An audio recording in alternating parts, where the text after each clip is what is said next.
So just before I begin, to make sure that everyone can see presentation, is everything all right on that end? Yes. Title and everything clear? Yeah. Great, great. Thank you for being here. Welcome to my presentation. My name is Jason Holmes. My presentation and my dissertation is currently titled From Pathway to Performance, English Proficiency Pathways and Academic Achievement in Canadian Universities. I'm from the Faculty of Education at York University.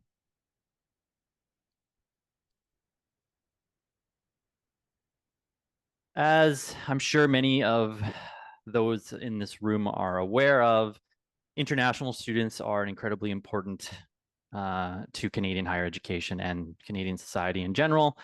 They contribute financially in terms of a significant contribution of university revenue. They contribute culturally. They contribute economically in terms of their labor, their off-campus spending, just to highlight a few. If international students want to study in Canada, they have to meet university admission requirements, just as a domestic student would. However, they typically have to demonstrate their English language proficiency if they come from a country where English is not the primary language spoken. There are two main ways or two main pathways to demonstrate English language proficiency. Standardized testing route, mostly represented by the International English Language Testing System, the IELTS, or the Test of English as a Foreign Language, TOEFL. These are the most common. They're used in many capacities in many different institutions across the world. However, a secondary pathway is the offering of English language courses by often the universities themselves. These take the form of English for Academic Purpose Programming, often, so EAP. Now, admission at a university typically assumes that both of these pathways are equally effective at assessing English language proficiency and thereby ensuring that international students have the necessary English language proficiency to succeed in English medium instruction. There's a very broad literature on academic success or student success. There's various predictors of academic success. There is significant research on the academic achievement of international students who meet these admission requirements through different standardized tests. So, for example, performance on the IELTS, higher performance on the IELTS equating to higher levels of academic outcomes or better academic outcomes. And what those outcomes are is varied, but we'll kind of go over that. However, there's a very significant gap comparing academic achievement of international students who meet English language proficiency requirements through different pathways, and namely comparing the course-based or EAP pathway to the various testing pathways. As such, my dissertation examines how the different ways international students meet English language requirements, like taking tests, for example, or completing university courses, impact their academic success at two universities. Raises a question. It's how do international students admitted through different ELP pathways compare in terms of their academic achievement, specifically at the end of the first year of study? And how do these differences vary when we account for different scores on the tests themselves? So, for example, a score of 8.5 on an IELTS versus the score of like a 5.5 on an IELTS. The data for this dissertation came from two universities, as I mentioned. This is representative of post-data cleaning. So for University A, the sample is over 10,000 students. For University B, the sample is over 2,500 students. They're both large research institutions, although located in different regions. Now, I've discussed academic achievement thus far. So for this presentation and for this component of my dissertation, this is operationalized as first year cumulative GPA. And this data was collected over different time periods, but both universities provided this. They provided indicators of IELTS and TOEFL, and they provided their scores, student scores on these exams. And they provided indicators that students met admission requirements through the course-based pathway if they didn't meet them through the test-based pathway. And they provided various control variables: age, gender, country of origin, discipline of study. Now, speaking about English language proficiency pathway, this was coded into different categories based on score performance, as I alluded to. So students with low scores were found in the sample to have been admitted to university with scores below admission requirements. So for example, a low IELTS score of 5.5, whereas admission requirements were 6.5, but they were still admitted. So they were included and coded together as a low bucket. A medium range, which is meeting admission requirements. So, for example, an IELTS score of 6.5, just right at admission requirement. And then a high score surpassing admission requirements. So, an IELTS score of an 8.5 out of 9, for example. And then, of course, the EAP pathway was coded as the reference group or the group that the test scores would be compared to. This study employs multiple regression, which is a statistical method used to understand the relationship between a dependent variable, and in this case, that's cumulative GPA, and two or more independent variables. So in this case, that's English language proficiency pathway and all the control variables that I've mentioned. And this method helps understand and determine how the independent variables contribute to predicting the dependent variable while controlling for the effects of other variables. So, for example, discipline of study, country of origin, etc. Now, on to the findings. So this graph shows the results of the regression analyses for the two different universities presented together with all the variables included in the model. So all the controls are included in this representation. The x-axis represents different English language proficiency levels from low proficiency, for example, an IELTS of 5.5 to 6, to a high proficiency. So, for example, an IELTS score of 8.0 to 9.0. The y-axis shows the predicted difference in cumulative GPA for each English proficiency pathway compared to the EAP pathway.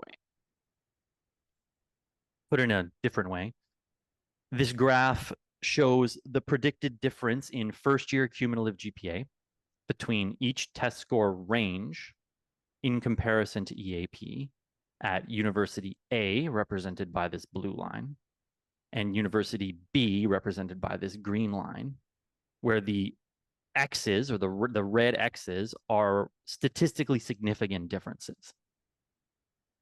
So to give you a more concrete example, at University A, students admitted to university with an IELTS score between 8.0 and 9.0 had a cumulative GPA about 1.0 higher than those who were admitted through the EAP pathway.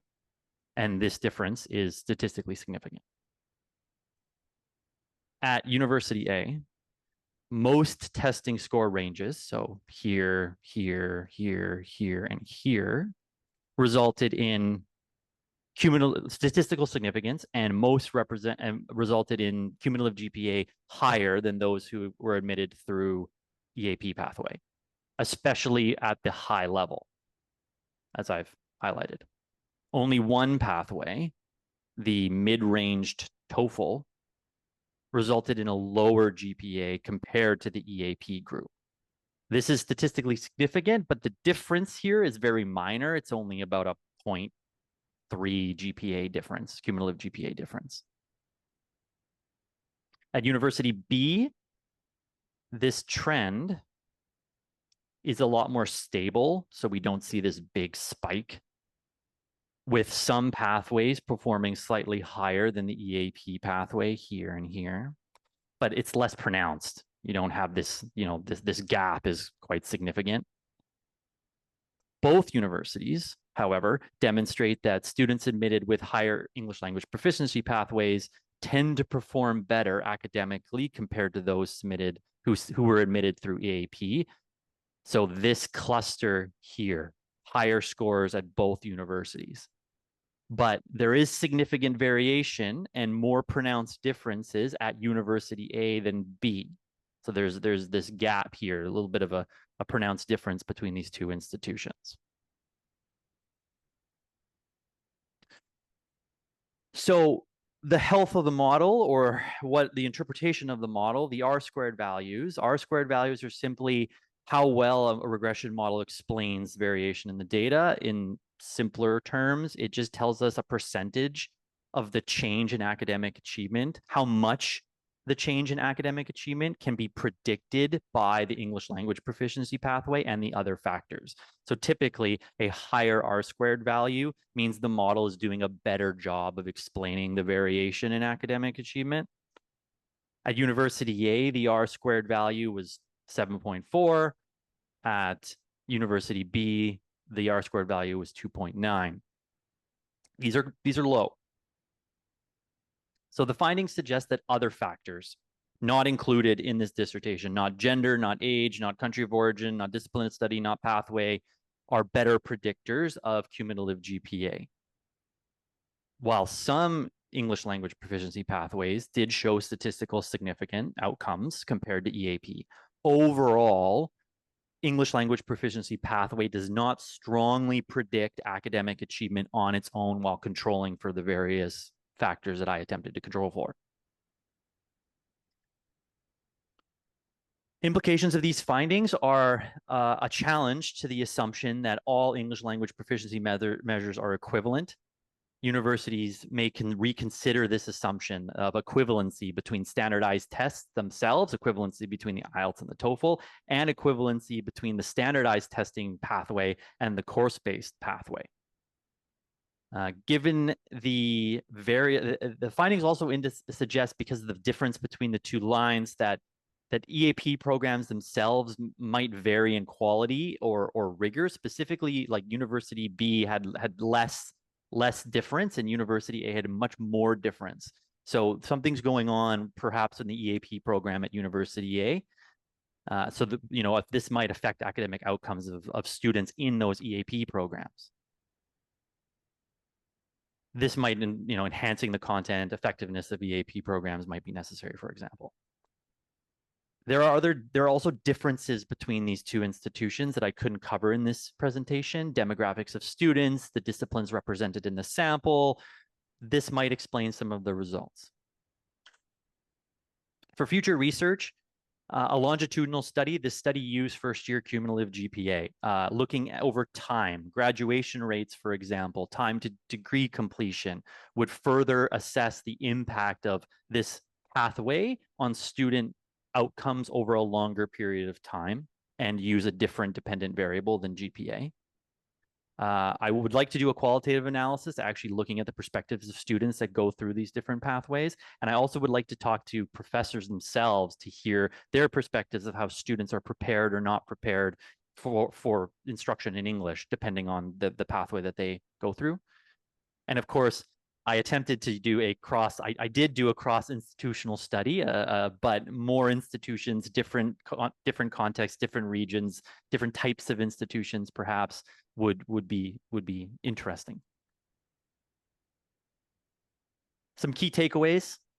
So higher English language proficiency test scores, specifically those ranges of IELTS and TOEFL, they outperformed EAP significantly, demonstrating that higher standardized test scores predict higher academic achievement when compared to EAP.